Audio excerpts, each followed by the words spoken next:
This is Autoline Daily reporting on the global automotive industry.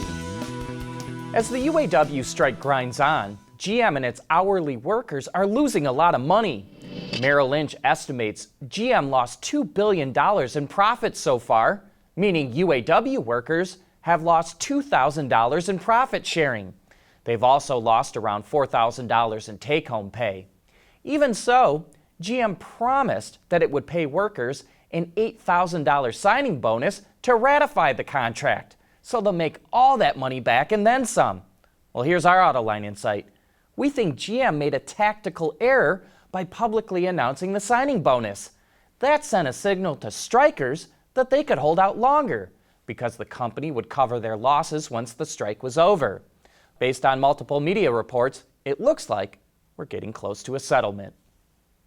Automakers are struggling to sell plug-in hybrids. In the first half of this year, sales of plug-ins dropped nearly 14% in Europe, they fell 30% in the US, and plummeted 51% in China. This is deeply worrying to automakers who invested heavily in these cars. So Volvo is coming up with a sales gimmick to try and get sales going. It will pay for the first year of charging costs for a plug-in starting in 2021. But that sounds like a lot more appealing than it may actually pay out. Depending on how many miles you drive and what you pay for electricity, we figure the subsidy is worth about $400.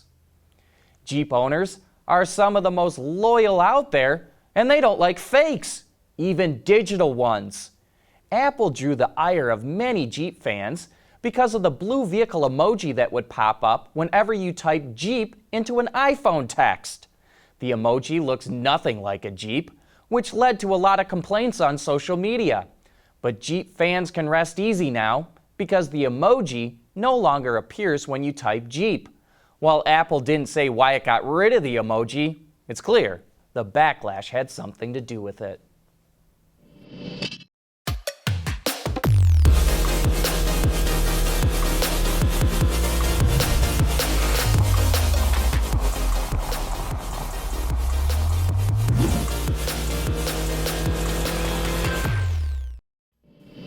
In January, Toyota said it would drop the 2019 Yaris hatchback and sell off the remaining 2018 models.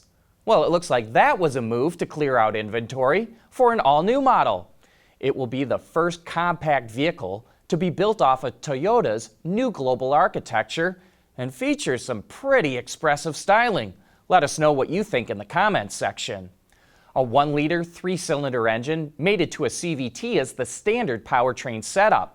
It will also offer a 1.5-liter 3-cylinder engine, which gets either a 6-speed manual or CVT, as well as front or all-wheel drive, or in the case of the hybrid, electric 4-wheel drive. That hybrid is a first for the Yaris too. Toyota said it tried to condense the interior and make it clutter-free, and I think you can say it did a good job of that. The high-mounted infotainment screen, separated from the HVAC controls, are really the only things to take up space on the dash. The new Yaris will have a number of driver assist features, including Advanced Park, which is a parking support system and a first for Toyota. The first examples of the new Yaris will start arriving in April of 2020.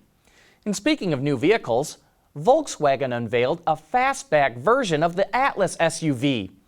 You know, I've never really been a fan of the Atlas's styling. It looks a bit dated to me, something that would have looked good 10 years ago. But I really like this new version. What do you think? The 5-seater Atlas Cross Sport will be made at VW's plant in Chattanooga, Tennessee, and it will launch in the spring of next year. A few decades ago, a crash with an SUV and a passenger car would likely be fatal for the people in the car. But a new study from the Insurance Institute of Highway Safety found that the safety disparity is starting to decline. From 2013 to 2016, the fatality rate for car to SUV crashes with an SUV that were up to 4 years old was 28% higher than the rate for car to car crashes. But that's down from a rate of 132% from 1989 to 1992. Researchers attribute the improvement to stronger structures inside airbags in cars, as well as lower front ends on SUVs. While SUVs have made big strides, it's a different story for pickups. Drivers in cars and minivans are 2.5 times more likely to die in an accident with a pickup than with another car or minivan. Researchers attribute that to the big weight differences in those types of vehicles. Coming up next, John will share his driving impressions of the new mid-engine Corvette. Autoline Daily is brought to you by Bridgestone Tires. Your journey, our passion. Last week, General Motors brought a couple of C8 mid-engine Corvettes to the annual Ride and Drive event for the North American Car of the Year jury. As a member of the jury, I got to spend about 40 minutes driving the car on back roads outside of Ann Arbor, Michigan. Not only is the C8 everything it's cracked up to be, it may be the best car General Motors ever built. When you slide behind the wheel, the view to the road is impressively open. Thanks to moving the engine to the rear, the windshield, the hood, and the belt line are much lower, giving you panoramic visibility. And because you're sitting so much further forward than before, you get the feeling you're right on top of all the action. The interior, by far, is the best ever offered on a Corvette, and while it lacks the hand-stitched feel of much pricier mid-engine exotics, it looks and feels good. This car passes the 100-yard test. That is to say, you just know this is going to be a fantastic car before you've even driven it 100 yards. There's something about well-developed vehicles that exude that kind of feeling, and the C8 is definitely one of them. More than glued to the road, it feels like it's growing right out of the road. Needless to say, it accelerates at warp speed, and the exhaust note sounds like a symphony. Best of all, the new Corvette rides very comfortably, meaning that even though it's an exotic sports car with blinding performance, you could actually use it as an everyday driver. Look, we still need to take the C8 out on a track to fully explore its performance envelope, but so far, in my book, this is the most exciting Corvette in over half a century.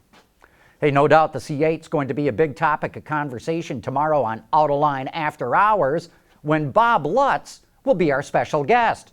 He'll have a lot to say about a bunch of other things too, so if you've got a question you would like to pose to Maximum Bob, send an email to viewermail@autoline.tv or tweet it our way to @Autoline, or just join us in the chat room when the show gets going at 3 p.m. Eastern Time.